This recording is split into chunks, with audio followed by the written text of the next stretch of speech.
Bəli, olubdur ki, mən də bu sualdan rastlaşmışam ki, bəzi kosmetoloqlar sapı qəbul eləmirlər, sapı bəyənmirlər.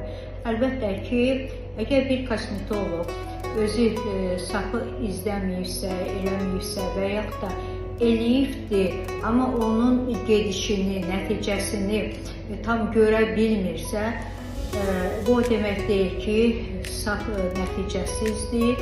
Bəs onda bütün inkişaf etmiş dövlətlər, yəni sapın banisi olan Koreyada sapın zavodunu görürük, Yaponiyada sapdan necə bol-bol istifadə etdiklərini görürük. Yəni bizdən fərqli olaraq inkişaf etmiş dövlətlər sapdan daha çox istifadə edib, əməliyyatdan qorxan xanımlar üçün, əməliyyat istəməyən, hətta əməliyyat qədər nəticə verən tam üzgərilmə prosedurunu sapdan başqa kosmetologiyada əvəz edən başqa prosedur yoxdur.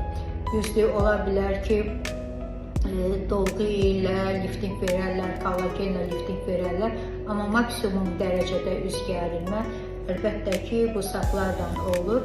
Sadəcə, yəni mən həkimlər tanıyıram ki, deyir, sapı pasientə sevdirmək, inandırmaq, yəni nəticəsini göstərmək üçün zaman istəyir. Çox şükürlər olsun ki, artıq pasientlər, mənim pasientlərim sapa gələndə artıq maariflənib gəlirlər. Çünki görürlər ki, mən onlara izah etdiyim kimi sapın gedişi, nəticəsi zaman istəyir.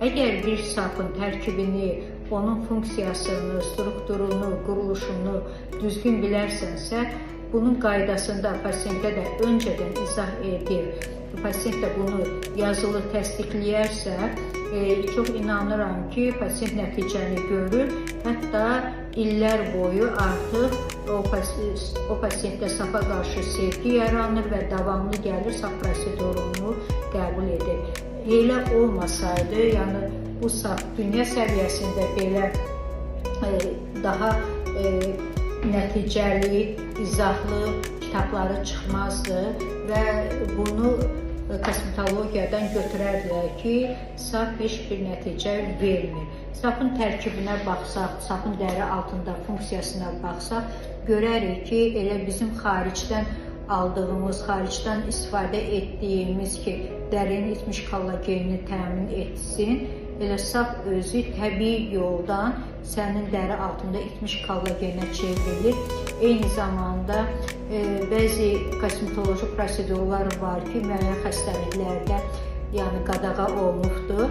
Amma yeganə sapdır ki, o sap dəri altında sorulan sapdırsa, bu sap ən pis xəstəliklərdə belə əks göstəricisi yoxdur. Çünki bu sadəcə dəri altında cərrahiyyədə istifadə olunan sapdır və dəri altında sorulur, yerində isə kollagen toplusu yaradır. Bu da yaşlaşmanın qabağını alır.